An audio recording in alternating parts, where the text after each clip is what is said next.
Alhamdulillah adanya masjid ini atau masjid-masjid yang lainnya jadi wasilah kebaikan bagi kita semua.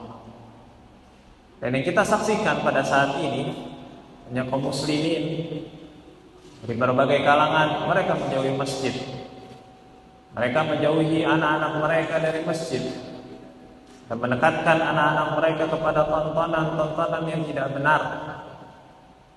Dan orang tuanya juga seperti itu, membiarkan orang tuanya juga tidak datang ke masjid kalau dia laki-laki. Maka semoga dengan ada acara ini mendekatkan diri kita kepada masjid dan bukan hanya hadir karena ada momen tertentu, tapi juga menghadiri jika ada sholat di dalamnya atau acara-acara ibadah-ibadah yang lainnya. Para jamaah rahimani wa rahmatullah, di dalam Islam apa konsep kemuliaan? Maka kita katakan konsep kemuliaan dalam Islam sebagaimana Allah Subhanahu wa taala berfirman, "Inna akramakum 'indallahi atqakum." Sungguhnya yang paling mulia di antara kalian adalah yang paling bertakwa. Karena dahulu para sahabat Nabi dididik oleh Nabi Muhammad SAW. Ketika melihat seseorang itu tidak melihat dari jabatannya. Ketika melihat seseorang tidak dilihat dari nasabnya. Ketika melihat seseorang tidak dilihat dari dia kaya atau bukan. Tapi melihat seseorang mulia atau tidak ketika ia bertakwa kepada Allah Subhanahu wa taala. Dan begitulah apa yang Allah ajarkan kepada kita di dalam Al-Quran. Contohnya, asar atau bekas ini terdapat dalam sebuah hadis Nabi SAW. Bahwasanya sebagian sahabat Nabi SAW datang kepada Rasulullah. Ya Rasulullah, dhahaba ahlul nusur bil ujur. Wahai Rasulullah, orang-orang kaya telah mendahului kami di dalam pahala. Yusalluna kama nusalli wa yasumuna kama nasum. Mereka salat sebagaimana kami salat dan mereka berpuasa sebagaimana kami berpuasa. Wa yatasaddaquna bi fuduli amwalihim. Akan tetapi mereka bersedekah dengan harta kelebihan mereka. Artinya kami tidak bisa. Kalau misalnya mereka salat, kami bisa salat. Ketika mereka berpuasa, kami bisa berpuasa. Tapi kita tidak punya harta wahai Rasulullah. Sedangkan mereka punya harta dan mereka mendahului kami dalam pahala yang Allah janjikan bagi orang-orang yang bersedekah. Maka apa kata Rasulullah SAW? Ini ajib jawaban Rasulullah. Awalaysa qad ja'alallahu lakum ma tasaddaqun. Apakah engkau tidak tahu bahwasanya Allah Subhanahu wa taala telah menjadikan hal lain yang kalian bisa sedekah dengannya? Inna bikulli tasbihatin sadaqah. Setiap tasbih adalah sedekah. Subhanallah. Wa bikulli takbiratin sadaqah. Setiap takbir Allahu Akbar sedekah juga. Wa bikulli tahlilatin sadaqah. La ilaha illallah sedekah juga. Wa bikulli tahmidatin sadaqah. Setiap alhamdulillah zikir itu sedekah juga.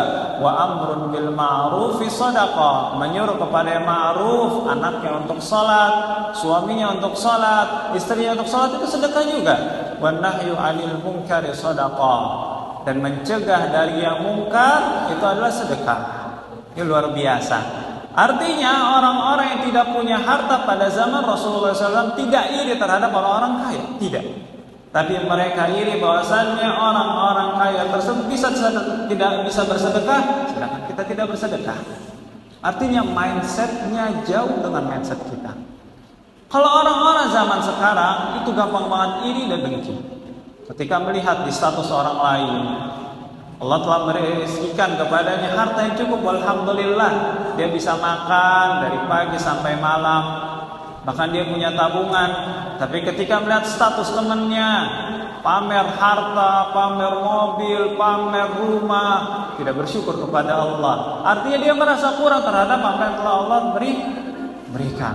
Ada lagi ketika orang tersebut gajinya 2 digit, alhamdulillah.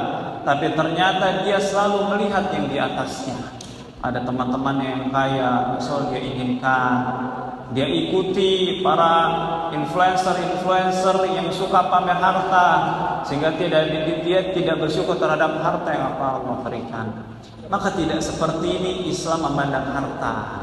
Karena sesungguhnya harta yang sejati atau kekayaan sejati, sebagaimana Rasulullah SAW bersabda, laisal ghina an kathratil ard. Bukanlah kekayaan karena banyak harta, punya mobil, punya motor, punya rumah, punya tanah. Kata Rasulullah, apa kekayaan tersebut? Walakinnal ghina ghinat nafs. Akan tetapi kekayaan yang sejati adalah kekayaan jiwa. Ketika kita tidak punya mobil, minimal kita jiwanya kaya, gitu. Suka meminta, merasa cukup apa yang diberikan Allah Subhanahu wa taala, menggunakannya untuk ibadah dan bersyukur kepada Allah, selalu mengucapkan alhamdulillah, maka jiwa kita kaya. Karena banyak di luar sana orang-orang yang telah diberikan harta lebih, namun dia korupsi. Kenapa? Karena jiwa manusia tidak akan pernah puas terhadap nikmat yang Allah berikan. Nah, kita saksikan ini, ketika Allah berikan ratusan juta kepada setiap bulan, tapi dia korupsi untuk mendapatkan miliaran. Kenapa? Karena manusia tidak akan pernah puas ketika mendapatkan nikmat di posisi tertentu, dan dia akan mencari posisi yang lain yang lebih tinggi. Maka dalam hadis Nabi SAW ada 3 nikmat yang ketika orang tersebut mendapatkan 3 nikmat tersebut, maka sudah cukup baginya dunianya.